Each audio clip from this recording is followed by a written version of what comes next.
Hi everyone, it's Lainey here, and today I'm going to be sharing with you some really delicious sweet treats that are great for the summer just because they don't require any baking time. So these are plant-based and so delicious, you don't want to miss them. I have a bunch for you to choose from, and if you decide to make all of them, great. I would love to see pictures. Just tag me on SimplyBakings all over social media. So I hope you enjoyed these recipes. Summer is just around the corner. It's time to make mango shake. Let's begin. So the ingredients you'll need is 2 mangoes. These mangoes are Filipino mangoes. You can use whatever mangoes that you have available, but just make sure that it's ripe. And then you're going to cut the cheeks of the mango. Then take a spoon and you're going to remove the fruit of the mango. Don't take the skin, and then add it to the blender. Then add 1 1/2 cup of ice, half a cup of water, 1/4 cup of evaporated milk,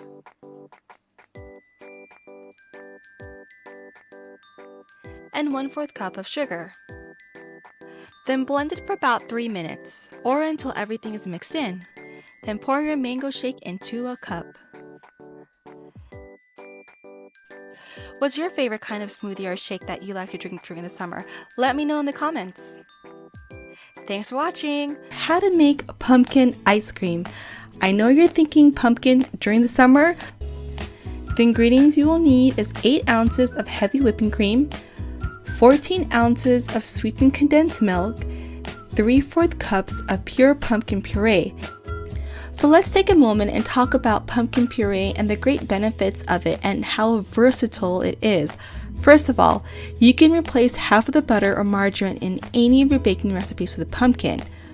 Number 2, you can improve the nutrition of your cake or brownies by replacing the oils with, of course, a can of Libby's pumpkin. And if you guys don't have eggs, you can replace about 1/4 cup of Libby's pumpkin, cut the calories, cholesterol, and fat. Now that's only 3 ways pumpkin puree is so versatile. So I want to know in the comments how you use pumpkin puree besides the traditional way. So to continue on with the recipe, you will need 1 teaspoon of vanilla extract, 1 teaspoon of pumpkin spice, and this is optional, 1 cup of cookie dough, and 1 tablespoon of instant espresso powder. So in a large bowl or your stand mixer, add the heavy whipping cream and beat until stiff peaks form. Now I made the mistake of walking away and I overwhipped it, but don't worry, this recipe is foolproof. Just grab your condensed milk and gradually add it to the heavy whipping cream and just mix until it's well combined. So then now you can just turn off your mixer and then just add the pumpkin puree, vanilla extract, pumpkin spice, and mix until it's combined. If you want to leave the ice cream plain pumpkin, go for it, but I'm going to add some additional flavors. For the first flavor, I'm going to make cookie dough pumpkin ice cream. So I've made the cookie dough already, and the link for the recipe will be in the description box. So just add it right after you mix in all the main flavors, then pop it in the freezer and leave it in the freezer for at least 5 hours or best overnight. The next flavor will be coffee pumpkin ice cream, so just add the espresso powder right after adding the main ingredients for the ice cream and then pop it in the freezer. And guys, that's it. This is such a super duper easy recipe, and it's homemade, which of course always tastes better. Today I'm going to share with you how to make chocolate shake 3 different ways. So let's begin. The first shake I'm going to share with you is how to make a double chocolate fudge shake. So the base ingredient is milk and chocolate ice cream. After that, we're just going to add the rest of the ingredients that are needed. So for this recipe, we're just going to add the chocolate ice cream, the milk, and the chocolate fudge. And then you're going to blend it up and then pour it into your jar. And that's it. Next, we're going to make a chocolate cheesecake shake. So with your base, add the milk and the chocolate ice cream, and then add some cream cheese. You're going to blend it up and pour it into your jar. And so I topped off the shake with some cheesecake that I had saved from a previous recipe. And yes, it definitely tastes like a cheesecake. And the last shake I'm sharing with you is the cookie dough shake, and all you have to do is put your base in the blender, which is chocolate ice cream and milk, and then your cookie dough. If you don't have a recipe for cookie dough, I do have mine, and I will link that in the description box. And then you're just going to blend it up, pour it into your jar or cup, and then top it off with some cookie dough. Now the cookie dough stuck to the bottom because it was heavy, so it was really nice to have those chunks in there when you drink it up. Don't you love these recipes? These are just so easy. Especially if you are in a time crunch, you can make this in under 5 minutes. So what would the third ingredient you would put in these shakes? Let me know in the comments. Hi guys, it's Lainey and welcome back to my channel. I miss you all and I'm so happy to share this recipe. It is 3 ways to make ice cream with 3 ingredients only. Let's get started. In a mixing bowl, you're going to add 2 cups of heavy whipping cream and you're going to mix it until it forms stiff peaks. Next, you're going to add condensed milk. Now, I don't like my ice cream too sweet just because later I'm going to add some cookies which are already sweet. So I added about a 1/4 cup of condensed milk and then I folded it in. Now, if you want your ice cream to be super duper sweet, go ahead and add at least half of the can of condensed milk. So I want to make 3 flavors of ice cream. If you only want to make 2, just separate into 2 batches. I wanted 3, so here I am separating into 3 batches. So the first batch of ice cream is going to be blueberry Oreo ice cream. So I just crushed it with my hands because I love the big chunks when I bite into ice cream. So then you're going to fold the cookies in and then you're going to set this aside. And of course, you just have to have the regular Oreo ice cream. So I just broke it apart and did the same thing and folded the ice cream or folded the cookies in. And for the last flavor of ice cream, I used Tim Tams and did the same thing. Just crushed the cookies with my hand and then folded it in. So then I placed the ice cream into a container. You can use Tupperware or any kind of container that can close or that has a lid. And then I just popped it in the freezer for about 2 hours. That's all it needs. And oh my goodness, you guys, these ice creams are so addicting. I love them and they're just so good. You know why? Because they're homemade. Homemade is always better. So you're going to need 1 cup of ice, half a cup of pineapple chunks,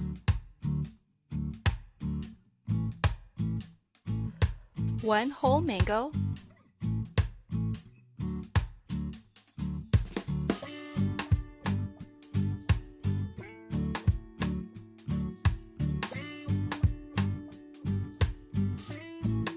half a cup of water, and half a cup of evaporated milk. If you don't have evaporated milk, feel free to use soy milk, almond milk, rice milk, or even cow's milk. Then add 1/8 cup of brown sugar, or whatever choice of sugar that you would like. Then go ahead and blend everything for about 3 to 4 minutes.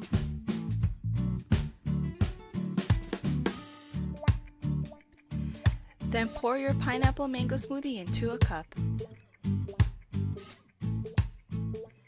Yummy in my tummy.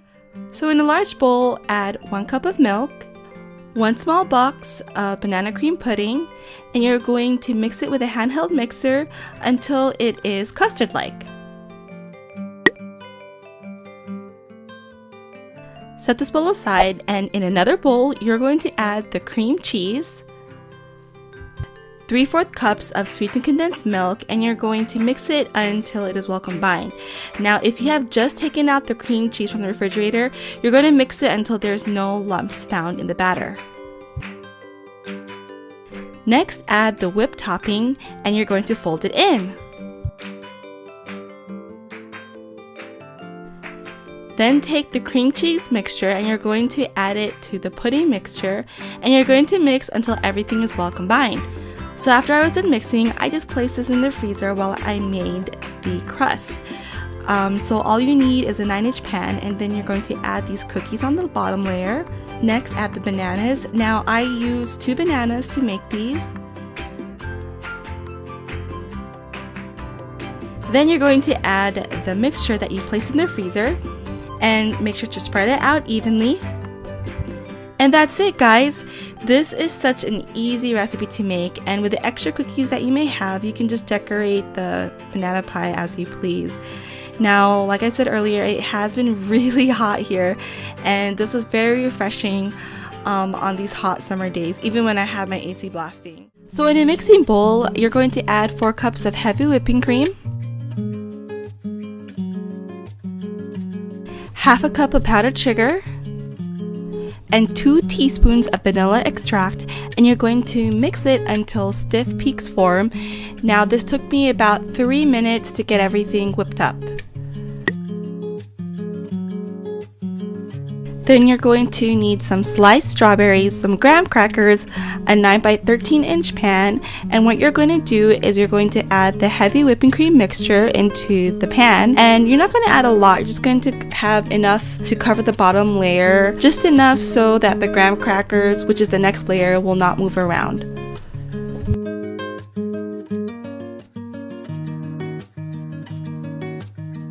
Make sure you completely cover the heavy whipping cream mixture, and then the next layer will be another layer of the heavy whipping cream mixture, and you want to spread that out. Now you can make as many layers as you want, but you need to end with the whipping cream and then the strawberries on top. So this is the second layer of strawberries that I made, and then I covered it again with some graham crackers, making sure to cover every part of it. And then I added the final layer of the heavy whipping cream mixture, and then I decorated it with strawberries. So before I served it, I popped it in the refrigerator for about an hour to allow it to chill. And this is such a huge hit at any party just because it's so refreshing and it just reminds you of eating strawberries, cake, and ice cream. So first of all, grab your Oreo pre-made pie and you're going to place the bananas on the bottom layer. I decided to make 2 layers because I really love bananas, but it's up to you. And then you're going to set this aside. Next, in a large bowl, you're going to add the milk and the instant jello pudding, and you're going to mix it until it thickens.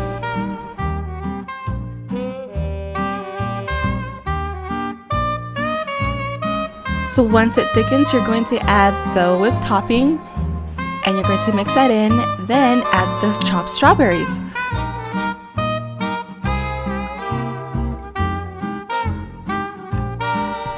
So once you're done mixing, you're going to add the batter into the pie, and you're going to freeze it for at least 2 to 3 hours, or best overnight.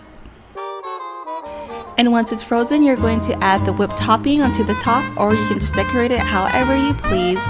And guys, this was amazing, especially on those hot days. Everybody that I shared this with loved it and asked for the recipe. First, you're going to melt some candy melt. If you don't have it available, you can use chocolate chips. Then you're going to grab a cup or a mason jar and dip it in the chocolate.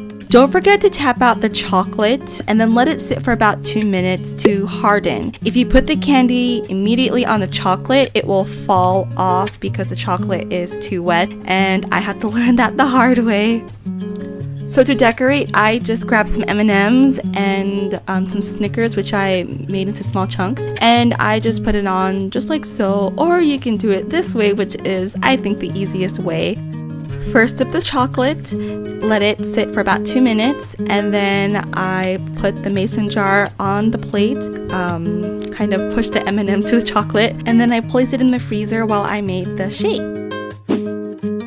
So this part is super duper easy. All you have to do in a blender is just add the ice cream, add about 1 tablespoon of candy and 1 tablespoon of peanut butter. Then add the milk and blend for about 10 seconds. You don't want to liquefy it completely, just enough for it to be mixed well.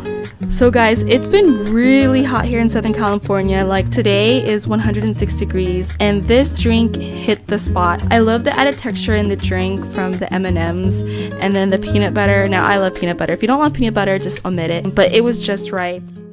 In a large bowl, add the butter and the peanut butter.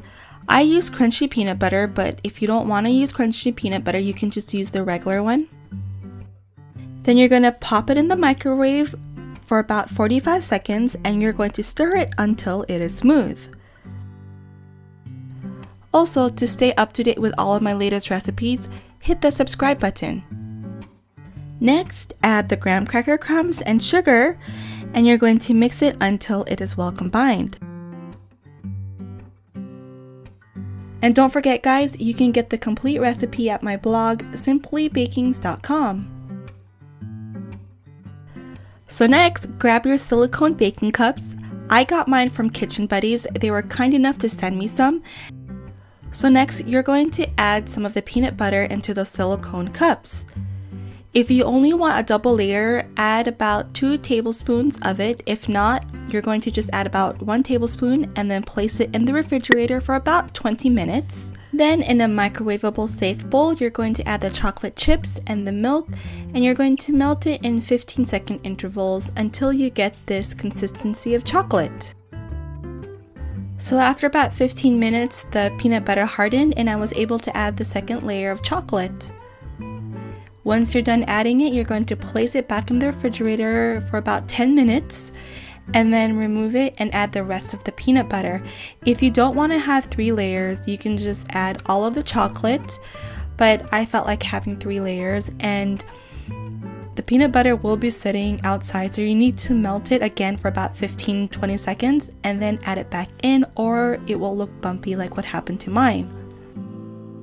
So once the peanut butter cups are finished, you can take it out and you can eat it immediately. I hope you feel really refreshed watching all of these sweet treats.